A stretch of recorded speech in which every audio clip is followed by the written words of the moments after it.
Salut YouTube, bienvenue au premier podcast de la chaîne Hugo Sport. Donc aujourd'hui, je suis avec Renaud Tremblay. Bonjour Renaud. Bonjour. Et puis Renaud, présente-toi aux spectateurs qui nous écoutent.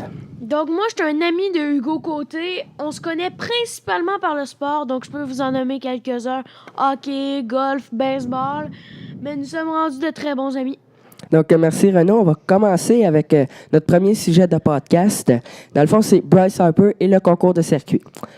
Donc, Bryce Harper, qui est le troisième joueur de la MLB à remporter le titre de champion de circuit devant ses partisans. En effet, il y a lui, Todd Frazier et Ryan Sandberg qui ont réussi l'exploit. Et puis, du côté des Nationals, ils ont déclaré sur leur compte Twitter qu'ils descendraient les prix des billets des Nationals de 1$ à tous les circuits de M. Bryce Harper. Et grâce à une performance majestueuse, les billets sont en vente à partir de seulement 1$ pour les 5 prochaines parties à domicile. Renaud, par contre, parle-nous un peu des concours de circuit hier. Donc, pour le concours de circuit 2018, il y avait 8 participants. Donc, premièrement, Jesus Aguilar avec 24 circuits cette saison contre Rhys Hoskins qui en a 14 avec les Phillies. Donc, deuxièmement, Bryce Harper des Nationals qui était le local avec 23 circuits depuis le début de la saison contre Freddie Freeman des Braves. Donc, il y a 16 circuits depuis le début de la saison. Troisièmement, Max Muncy des Dodgers affrontait Javier Baez des Cubs. Respectivement, ils ont 22 circuits et 19 circuits depuis le début de la saison. Et pour finir, Alex Bregman des Astros, avec 20 circuits, affrontait Kyle Schwarber des Cubs, qui lui en a 18. Donc, si on résume, là, le premier tour, le premier face-à-face, c'était Aguilar contre Hoskins. Est-ce que le résultat t'a surpris? Oui, parce que Hoskins a gagné, tandis que Aguilar était la tête de série de cette compétition. Lui qui avait 24 circuits depuis le début de la saison, le meilleur toto parmi ses joueurs. Donc, merci Renaud. Et puis, le deuxième face-à-face, est-ce que lui t'a surpris? Non, personnellement, non. Freddie Freeman est un bon claqueur, mais pour moi, pas un claqueur de circuit. Ouais, reconnu pour frapper la balle en flèche, mais par contre, toute une saison de sa part. Exactement. Donc, c'est ce que j'allais dire. Plus un frappeur qui frappe non des circuits, mais des coups sûrs. Donc, merci. Là, on va faire un petit saut vers l'avant. Là. La finale, Schwarber contre Harper. Toute une finale. Parle-nous-en un peu. Exactement. Donc, Bryce Harper, qui, comme je vous l'ai dit tantôt, était le local, encouragé par la foule. C'était son père qui lui lançait la balle. Donc, contre Kyle Schwarber des Cubs. Ils étaient deux joueurs des Cubs, Javier Baez et Kyle Schwarber. Donc, c'est pas mal ça. Ouais, écoute, toute une performance. Là. Harper qui a commencé très lentement, mais vers la fin, il s'est vraiment retrouvé et on a le droit à un duel épique. Donc, cela nous amène à notre prochain sujet qui est la saison difficile du côté des Jays. Donc, Renaud, parle-nous des blessés là, qui peuvent avoir un impact très négatif sur la saison des Jays. Donc, premièrement, Troy Tulowitzki s'est blessé pour longtemps, une grosse blessure. Aussi, Josh Donaldson. Sinon, il y a aussi Kevin Pillar qui s'est blessé en essayant de faire un très bel attrapé à l'épaule. Donc, sinon, il y a des joueurs qui se sont fait suspendre dans les Blue Jays. Donc, par exemple... Roberto Osuna, qui a Oui. été suspendu. Et puis, comme tu as mentionné un petit peu plus tôt, Josh Donaldson, là, qui a vraiment un impact très important sur l'équipe. Dans le fond, c'est le joueur étoile. Et puis, si ce dernier ne participe pas à la majeure partie des joutes que les Blue Jays vont avoir à jouer, je pense que ça va avoir un impact très important sur la saison des Blue Jays. Et puis, si on se fie à l'année passée, là, ça a été une saison difficile comparée aux 2 autres années. Et ça, c'est parce que Encarnacion avait quitté l'équipe. Et puis, Renaud, si on analyse ça, là, on voit Russell Martin qui est derrière le maire, mais on se doute que ça ne durera pas longtemps. Exactement. Russell Martin, qui est rendu quand même assez vieux pour un catcher, a maintenant de la misère à se tenir accroupi durant les matchs. On le voit souvent se mettre à genoux, un genou par terre ou s'allonger. Donc, je Ça peut crois que avoir c'est un impact négatif sur les balles qui font des bonds à terre parce que lorsqu'on bloque un lancer, si on commence à genoux, c'est une position plus difficile au départ. exactement. Sinon, je pense pas que les Blue Jays ont de très bons catchers pour devenir Luke Maile après. est un excellent candidat, non? Oui, mais je veux dire à court terme. Donc, oui, mais il manque d'expérience dans la MLB. Donc, je crois que ça va être difficile de remplacer Russell Martin pour le court terme. Excellent commentaire. Et puis, si on regarde, là, Troy Tulowitzki, là, qui est blessé, là, c'est rendu Diaz qui prend sa place.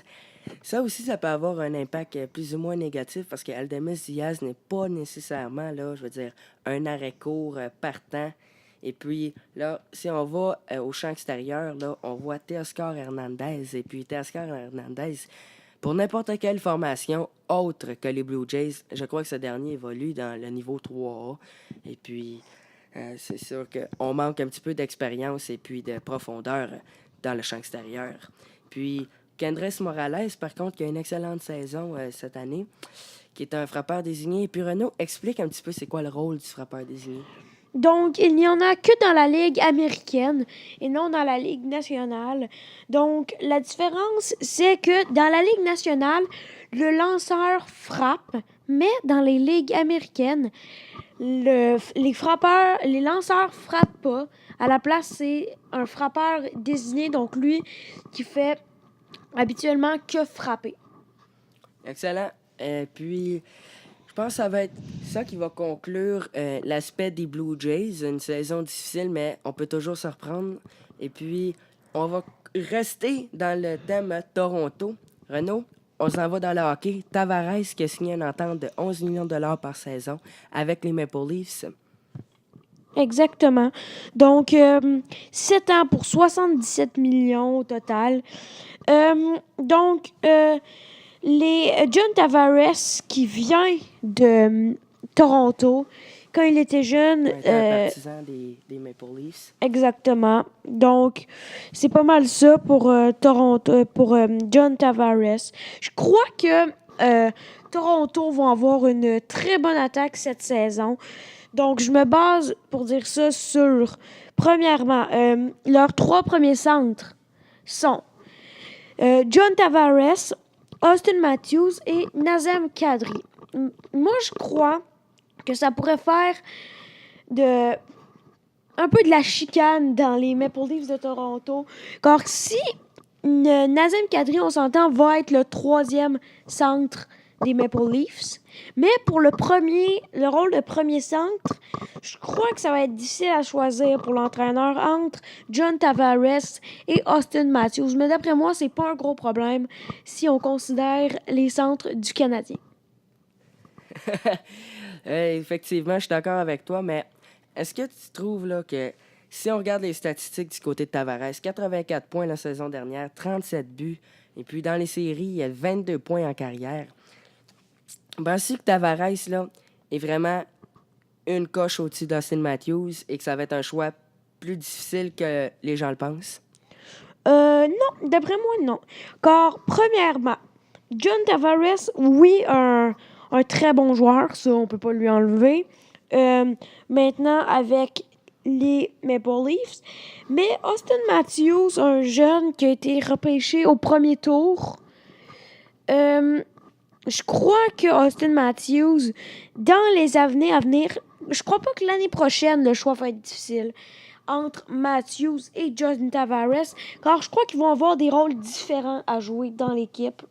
Donc, d'après moi, John Tavares un rôle plus pour couvrir les bons attaquants des autres équipes. Donc, s'il joue, exemple, contre les Pingouins, couvrir Sidney Crosby, des trucs comme ça. Et Austin Matthews, un rôle plus offensif, je dirais. Donc, pour ça. Mais ensuite, je crois que ça va devenir un petit peu plus difficile de choisir parce que Austin Matthews va se développer, va prendre de la maturité et va sûrement beaucoup s'améliorer dans les années à venir. Mais il y a toujours une option de mettre un des centres à l'aile, mais ça, je pense que ça pourrait nuire au développement d'un des deux joueurs. Est-ce que tu es surpris que du côté des Maple Leafs, on ait donné beaucoup d'argent pour John Tavares au lieu de tenter de s'enrichir à la ligne bleue? Non, d'après moi, non. Car comme on dit, la meilleure défense, c'est l'attaque. Donc, d'après moi, les Maple Leafs vont pouvoir aller chercher des défenseurs au repêchage et quand tu as une occasion de pouvoir aller chercher John Tavares, je pense que pas mal toutes les équipes de la LNH, si John Tavares leur demandait « Est-ce que je peux venir avec vous? » La majorité des équipes diraient « Oui. » On s'entend là-dessus. Donc, d'après moi, non, c'est pas une erreur d'être allé chercher John Tavares. Donc, merci beaucoup, Renaud. Est-ce que tu penses que les Maple Leafs vont aller loin la saison prochaine? Si on se fie à leur alignement, je crois que oui. Mais comme on dit, le hockey, ça se joue sur la glace et non sur papier. Ben, merci, mais ça va mener à notre prochain thème, prochain sujet de conversation du podcast. Nos prédictions LNH pour la saison prochaine. Donc, du côté, pour moi, là, de mon côté, là, je crois que les Maple Leafs vont être champions de l'Est. Et puis, je crois que du côté de l'Ouest, les Prédateurs de Nashville vont se rendre jusqu'en finale de la Coupe Stanley. Et je ne serais pas surpris que les Maple Leafs remportent la finale. Moi non plus. Mais on voit que la saison dernière, les Maple Leafs ont fini avec 105 points en saison régulière, un différentiel de plus 45, 49 victoires, 26 défaites et 7 défaites en prolongation.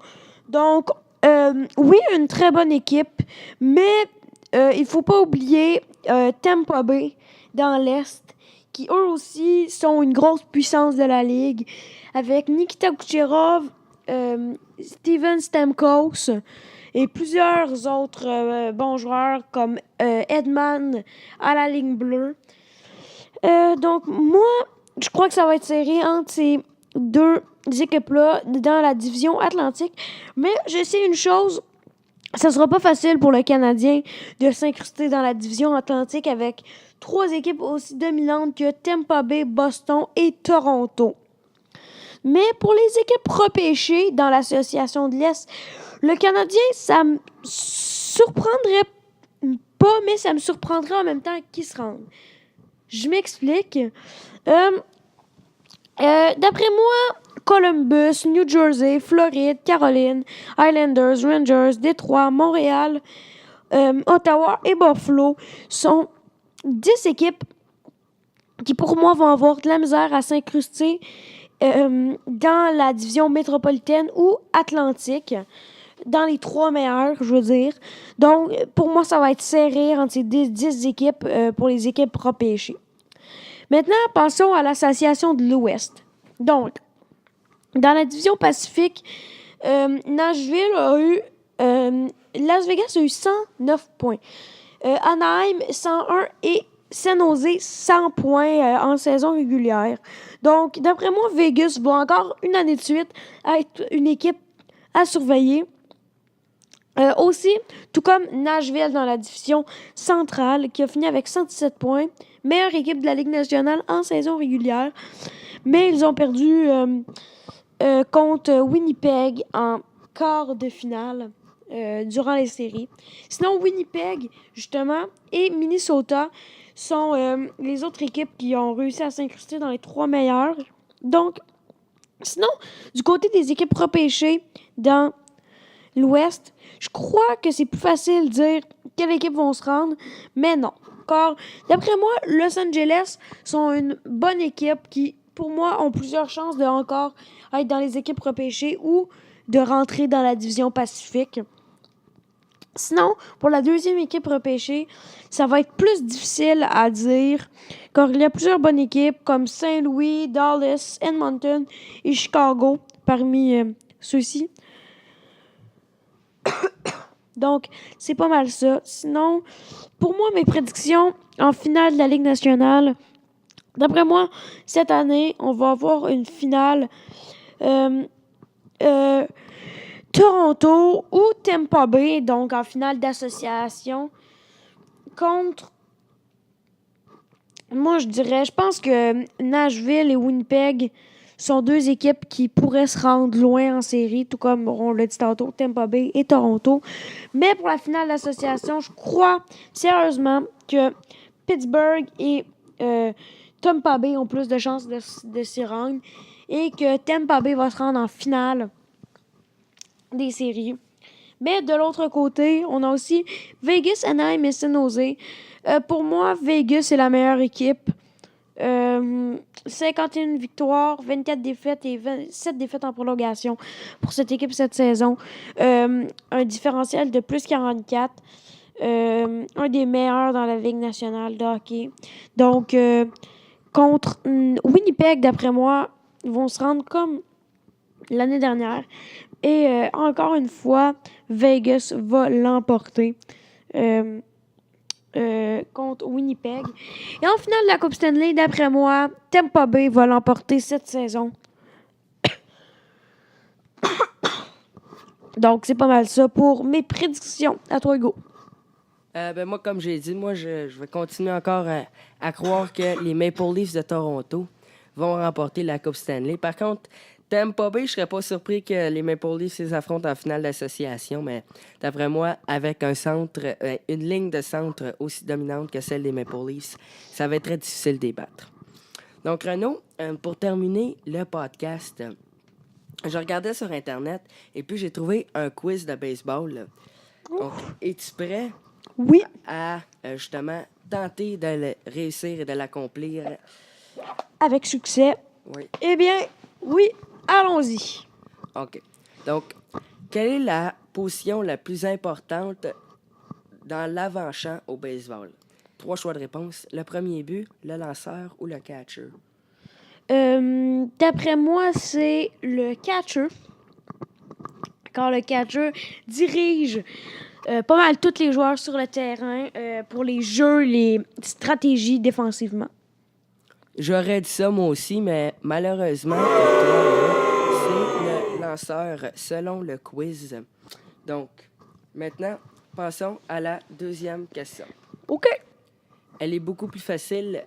Donc, Renaud, combien y a-t-il de joueurs qui jouent en défensive lors d'un jeu de baseball? 9 joueurs sont en défensive. Effectivement, donc, bonne réponse. Donc, n'hésitez pas à mettre vos réponses en commentaire sur le quiz pour les questions à venir. Effectivement, ne vous gênez pas. Et puis, prochaine question. Donc, le frappeur désigné frappe à la place de quel joueur? Le catcher, le champ gauche ou le lanceur? Certainement pas le champ gauche, donc je vais y aller pour le lanceur. Bonne réponse. Donc, prochaine question. C'est quoi une erreur?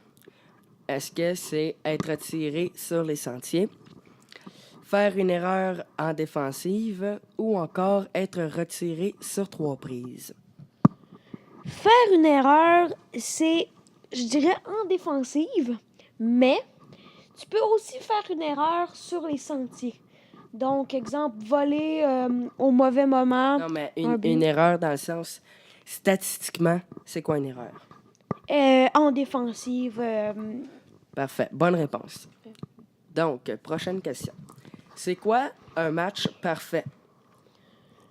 Un match parfait est un match où un lanceur n'accorde aucun point, aucun coup sûr, aucun but sur balle et aucun joueur va sur les sentiers pour l'autre équipe. Bonne réponse. Donc, prochaine question, la dernière du podcast. Qu'est-ce qui n'affecte pas ta moyenne au bâton parmi ces 3 choix suivants? Est-ce que c'est un optionnel, donc un choix du côté de la défense, un ballon sacrifice ou encore un circuit pour terminer la rencontre? Un optionnel. Malheureusement, mauvaise réponse. C'était le ballon sacrifice qui n'affectait pas ta moyenne au bâton. Donc, merci beaucoup de nous avoir écoutés. N'oubliez pas de déposer un like en dessous de la vidéo, de vous abonner à la chaîne et d'activer la cloche des notifications pour être au courant de toutes nos prochaines vidéos. Aussi, déposez des idées en dessous dans les commentaires qui vous plairaient pour les prochains podcasts et les vidéos à venir. Merci de nous avoir écoutés.